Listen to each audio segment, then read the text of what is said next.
addiction to either substance or behaviour, and my addictive substance over the years was alcohol. Could have been anything. Alcohol seemed to be my favourite tipple, and it tipped me over in the end into all sorts of things. Not really where I wanted to be, and if it wasn't alcohol, I was probably cross-addicting, as is often said, into behaviour, and my behaviour would be work, relationships, collecting, materialism, needing the next right thing to make me feel right about me, and I never really understood what was going on. I was chasing something, and it's often said about other drugs, chasing the dragon and all sorts. It's all about trying to find that feeling of being okay, and that's what drink did in the early stages. It took the edge off, gave me conviviality, joyfulness, sadness, every feeling I needed, but it tended to be at extremes. To open me up to my feelings, I needed something to fix. And these days, the best fix I found is sober, living life as it is, trying to face reality on a daily basis, sometimes good, sometimes not good, and make the best of one can of 24 hours. So, from being a convivial drinker to a dependent drinker to an addict. And it was a slow process for me, and for some people it's not a slow process, and the way addiction works in different people differs, but there is one similarity: once we start, we cannot stop. So the only way for me to be safe in recovery is to say, yes, I am powerless over alcohol, and life is unmanageable if I were to go back to my addiction of choice, that's alcohol. And I need to watch out for the other cross addictions which can get out of hand, work, relationships, or anything where I go to excess. So there is something about balance in recovery, and it's probably something that most people, I am led to believe, have. So balance may be the key to accepting my life today. So I need to accept where life is, whether it's to the good or not good, and then get on. So what helps me with recovery? Family, friends, community got me into recovery. And what keeps me in recovery? Understanding my human condition on a daily basis, and for that I have family, friends and community, and above all a fellowship which really understands what is addiction. And that fellowship is full of, as I like to say, unique, authentic people with one similarity. That's a desire to be sober a day at a time, and that fellowship is Alcoholics Anonymous. And in the early days I was clueless about what life was about and how to be sober, and AA showed me the way, or rather the unique, authentic people inside it did, all with experience, strength and hope and wisdom of learning how to be sober one day at a time. So whether we're one day sober or an hour sober, we have a contribution to make because of our life experience, or whether we're 20, 30, 40 years sober, and I'm nowhere near that. I'm just a youngster in the fellowship, and I hope I remain young at heart as well. Then I can keep on learning, and mistakes don't hurt me too much. I need to roll with the blows and go with the flow. So how does that happen? And it happens because AA is a fellowship, and it helps me. And there's a statement of intent which I share here, and then some of the literature. And this month, January, is all about the first step of action to change my attitude and behaviour toward me and my life, so I may be more able to cope with living. So the fellowship, what is it? Alcoholics Anonymous is a fellowship of men and women who share their experience, strength and hope with each other, that they may solve their common problem and help others to recover from alcoholism. The only requirement for membership is the desire to stop drinking. There are no dues or fees for AA membership. We are self-supporting through our own contributions. AA is not allied with any sect, denomination, politics, organisation or institution, does not wish to engage in any controversy, neither endorses nor opposes any causes. Our primary purpose is to stay sober and help other alcoholics to achieve sobriety. And for me in that, it's a fellowship. Unique, authentic people. Not special and different, just unique and authentic, finding their unique, authentic path. And each person's path doesn't lead to the same destination. Each path is different. But we're not special and different people. We're just normal human beings making life work again, or living life again on a daily basis. So hopefully we have understood what made us fearful, what made us put on a brave face, what made us keep on covering up, suppressing the real us, the real me. And it took a long time to realise that the roots of all of this, does it matter? Well, it matters if you're interested about your own recovery and finding out where things started to go wrong and where things start to go right. So it's not a bleak story, because in everybody's life experience there is good and bad. So AA brings up, it highlights what keeps us going towards the good stuff and what keeps us in a place of understanding ourselves and the people around us, and how to fit in, how to be included, how to be loved, how to love back and do something useful. And I go to meetings as regularly as I can, mainly every day. And why do I go to meetings? Because I listen to other people's wisdom. I don't judge it, at least I hope I don't. But I do need to make a judgment about what is right for me. And that's the same judgment anybody makes about their life and their path. So, AA is not about dogma. It's about sharing wisdom, learning about the similarities we have, and then how to live our lives, and to do it to the best of our ability. So do have a life. And in the Daily Reflections book, which is the one I use here mainly, AA literature, 12 Steps of Action to Change Attitude and Behaviour, that's the AA program for the individual. And there are 12 traditions which hold the fellowship together, all about unity, service and recovery. But the 12 steps are about being open and honest and willing to change. And that's about personal growth. So step 1, powerless over alcohol and life unmanageable, can become, I don't need to think about alcohol as part of my regime. What I need to do is understand what I can do today and what I can't do today, and learn the wisdom to know the difference without getting upset, or no more upset than is normal. So for January 13th it says this: it doesn't happen overnight. We are not cured of alcoholism. What we really have is a daily reprieve contingent on the maintenance of our spiritual condition. And for many, the spiritual condition is seeing the truth of now. And as many people have commented, it's the ability to cope with life. So truth is our touchstone, hopefully, to spiritual understanding, to the spiritual moment of now. The most common alcoholic fantasy seems to be, if I just don't drink, everything will be all right. Some people interpret that it can be don't drink and go to meetings, but it is more complicated. We have to listen, learn some wisdom. Once the fog has cleared for me, I saw for the first time the mess my life had become. I had family, work, financial and legal problems. I was hung up on old religious ideas. There were sides of my character to which I was inclined to stay blind, because they easily could have convinced me that I was hopeless and pushed me back toward escape again. The big book guided me in resolving all of my problems, but it didn't happen overnight, and certainly not automatically, with no effort on my part. Yeah, we have to put the effort in. I need always to recognise God's mercy, or that of good conscience, and truth, and blessings that shine through any problem I have to face. So if I can face the truth on a daily basis, I get my spiritual connection to now.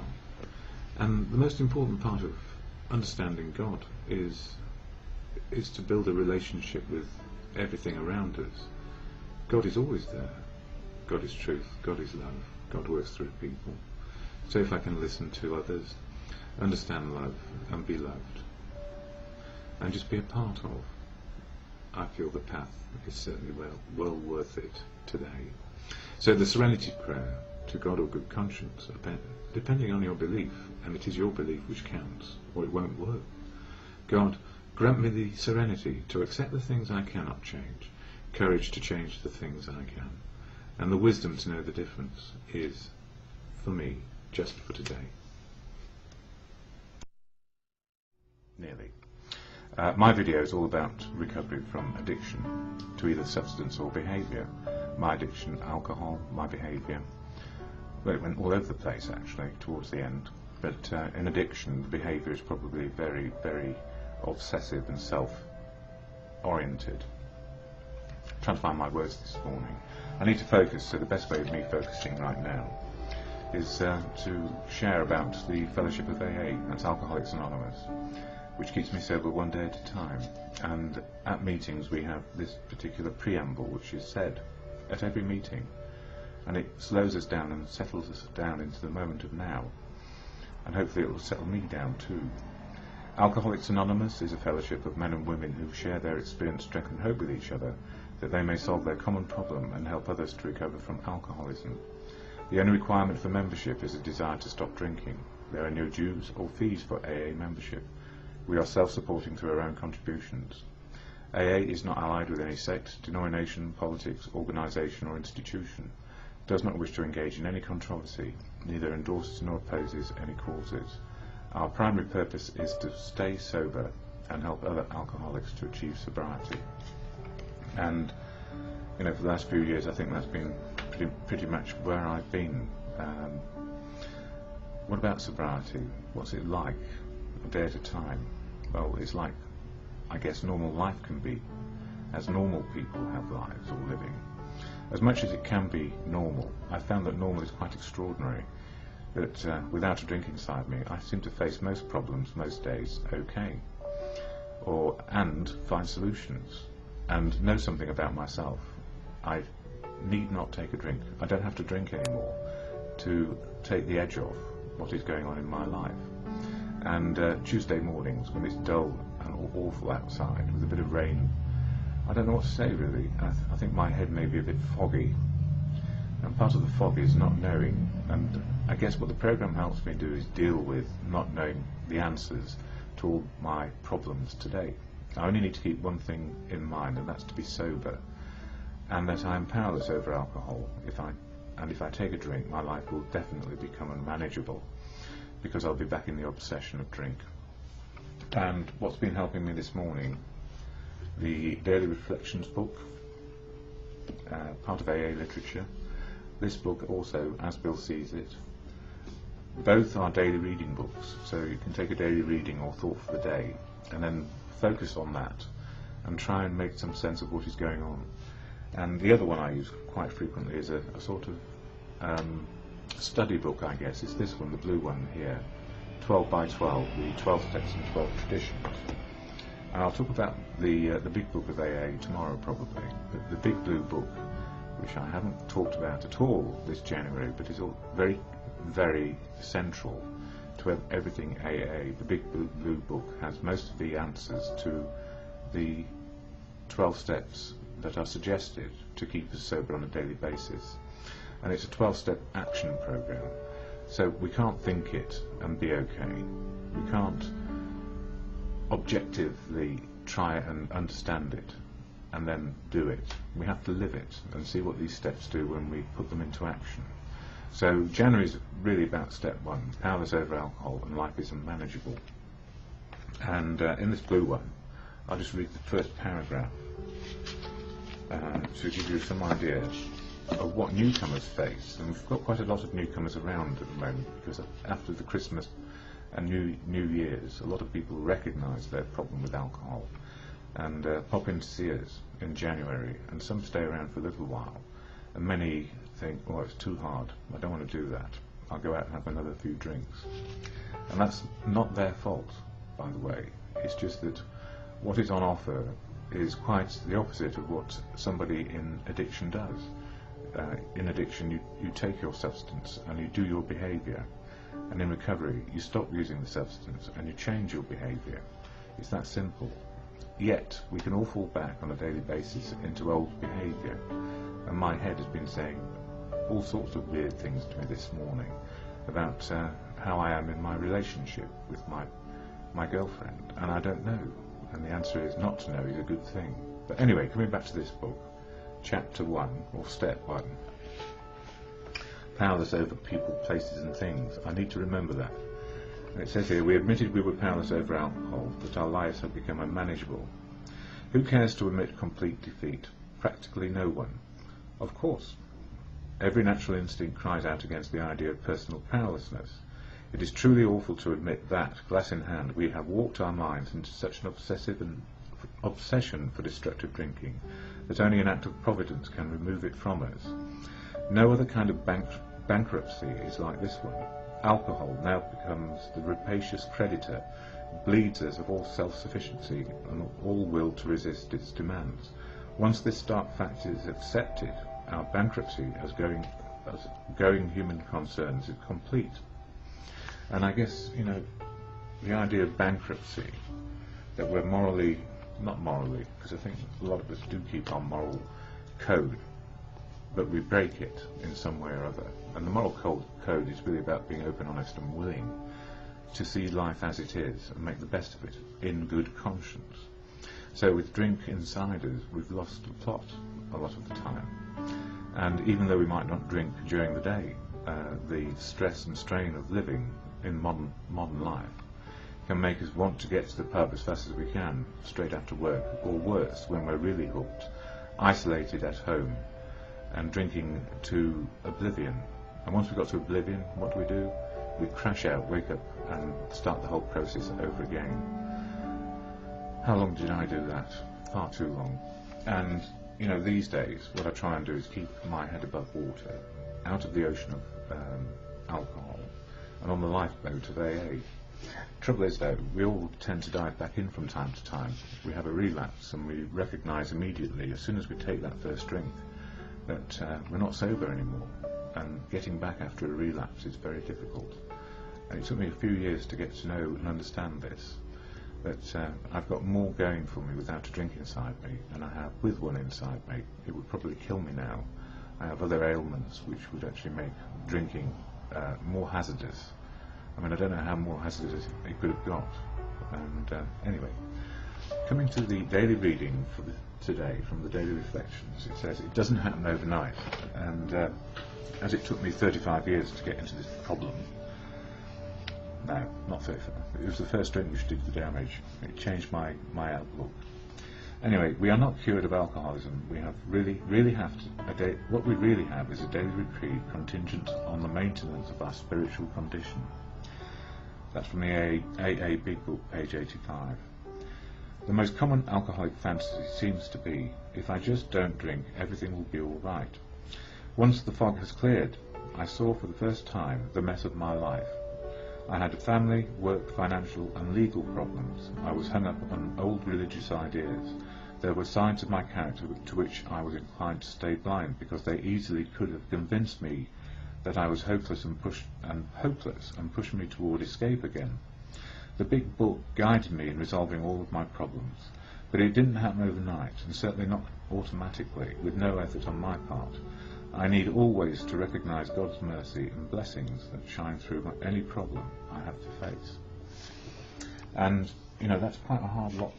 It's a hard task to take on board, that if you don't drink you can solve all your problems. And the answer is you can't solve them all in one day, but you can resolve to solve your problems with a little help from other people. And I guess the most important thing we learn as we come out of isolation, where self-obsession has run riot, that the very idea that we need some help and support is really the challenge and also the awakening we have. It's almost like a spiritual gift. That is, the reality of now, the truth of now, is that we need as much help as we can muster from our nearest and dearest and from the fellowship of AA, often, just to keep sober. And then we can work on life's problems a day at a time. I'm nearly out of time. I may do another one just to cover the As Bill Sees It and more about my story at the moment. But for now, it's finding serenity through knowing those things I cannot change, courage to change the things I can, and the wisdom to know the difference, one day at a time.